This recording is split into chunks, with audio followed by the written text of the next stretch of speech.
nesala zotazemu nebesage notabimpa udazenti gwe Katonda webaza bulumi mumpisa webale kuba tebumazeewo n'abandese ne bagenda zemmanyolina ensonga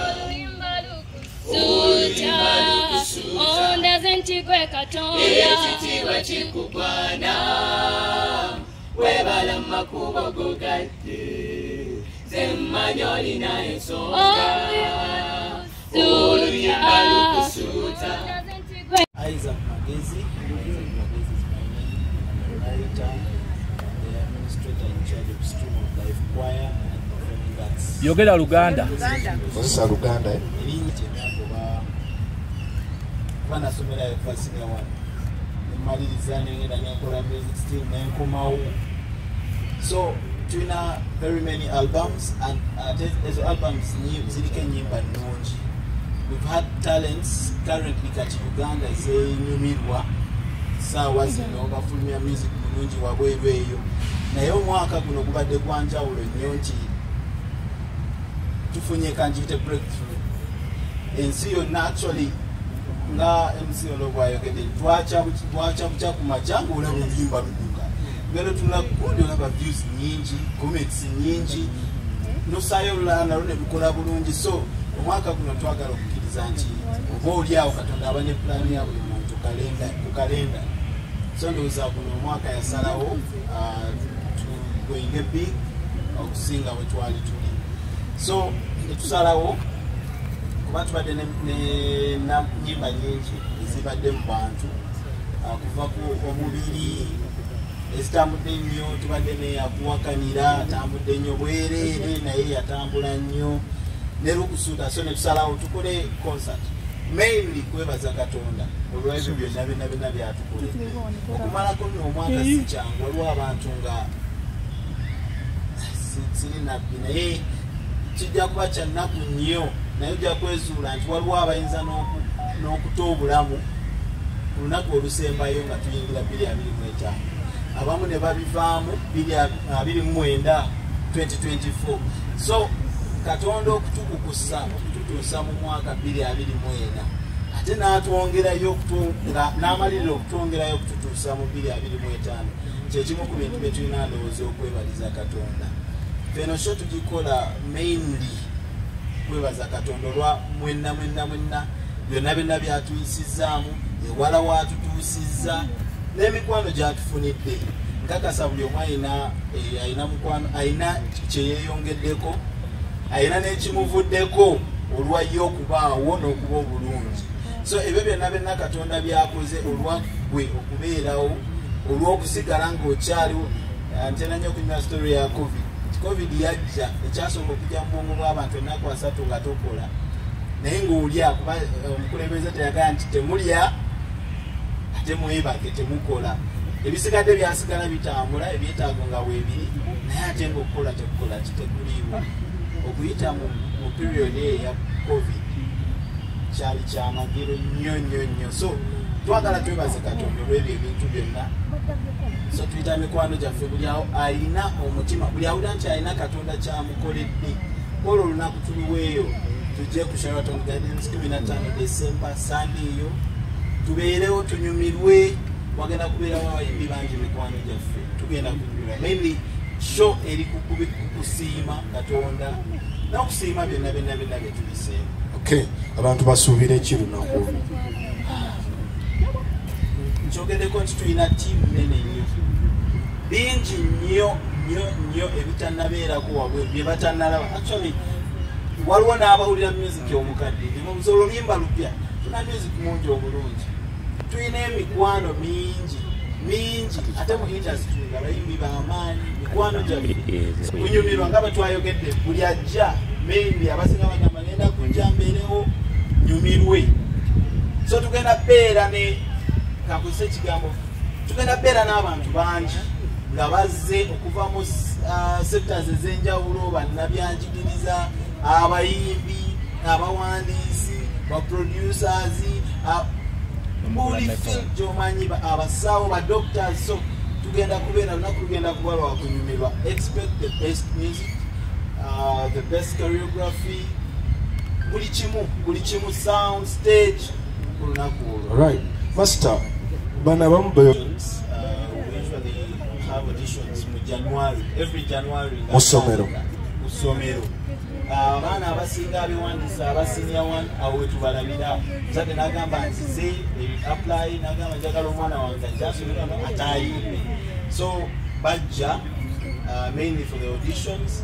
Netumanya nti onajja kusobola alto, onajja genda mu soprano, onajja genda mu choir, because we have very many choirs. We have two second row. Ono tajja kusobola kuyimba naye alinamu ekifo ekizannya. Asobola okuactinga.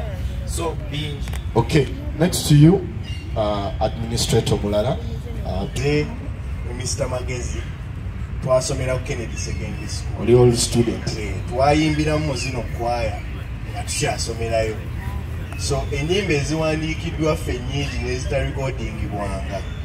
So oyinza osanga mpandise ennyimba eziwera abiri ku Kennedy Secondary School z'owuliddeko ne z'otawulirangako.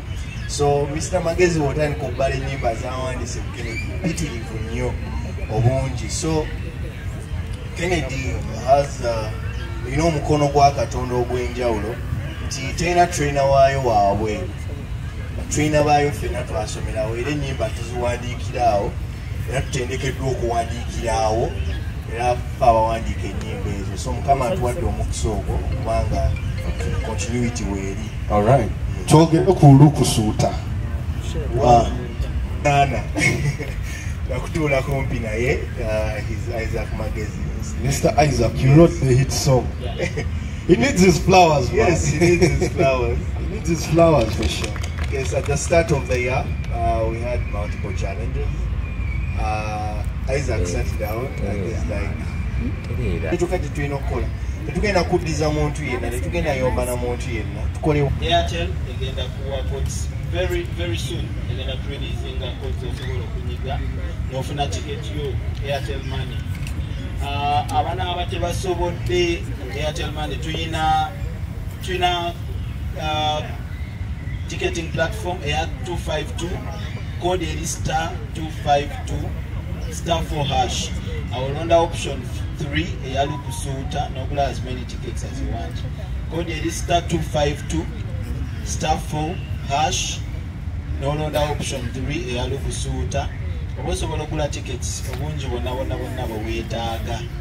So just okunywezaamu nti Alibad ordinary tickets ziri ku 30,000, VIP 80,000, Alibad table ey'abantu 10 million 2,000, table ya million 7. So Alright, buli muzadde ali eyo mwana we asomera ku Kennedy SS olinayo student. Ekyamazima katandika kuwandiika.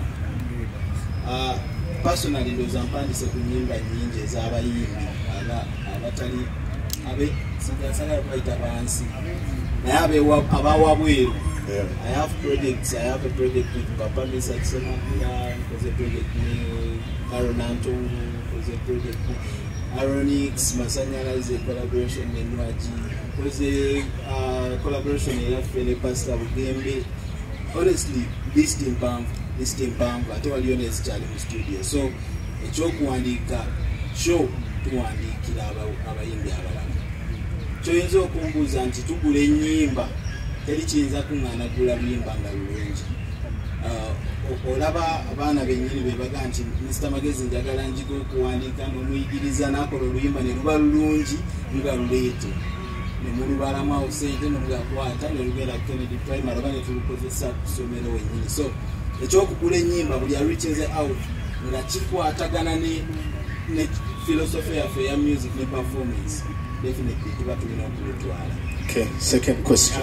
Question endala ebadde abaana bafuniramu wa nja kukuleetera scenario eno. Ekimu ku bintu omuntu by'ayinza okufuna magezi, the knowledge ne skill.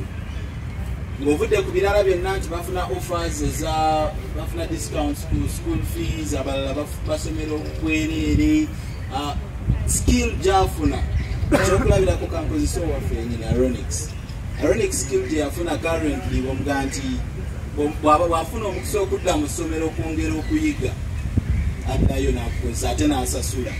So kati omwana kuba nti azze n'asasula asome mu bitabo afuna ne skill endala bwe yali badde amaze gye yali sasulidde millions eziwera okufuna naye ate era sente zonna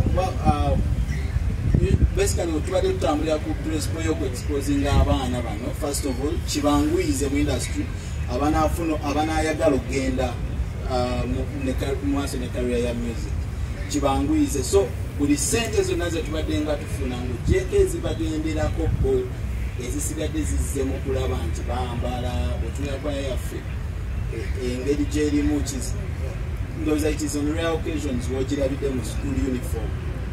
So sente ezo nga bwe zivaayo ezisinga ziddamu ne zimitinga process ezo nabo ne bafunako ekitundu ku previous performance. waliwo abatugambye dda nabo tutula nabo ne tulaba ziriwo eziddamu muffe ziriwa ze bafunamu bonga project gye tuyinza okutwala mu maaso awamu. All right. Mazima but ababadde bagoberera ennyo pages zaffe ne accounts zaffe kugundi ez'enjawulo okirabye tulina abayimbi bangi nga mikwano gyaffe nga batwagala bwagazi and most of them basa si kusaba naye bandiyagadde okubeerawo. Kakati nze nkakasa tugenda kubeerawo n'obuzibu mu kukwasaganya obudde ani agenda ku stage saawa mmeka kubanga bangi you're going to see most of them come through kolo olunaku babeerewo naye kyenyinza okukakasa nti buli muyimbi gwe tulina naye collaboration agenda kuyimba buli muyimbi. Then n'abalala bonna mikwano gyaffe bwe wali olabe bagenda kubeerawo era bagenda kuosinga event.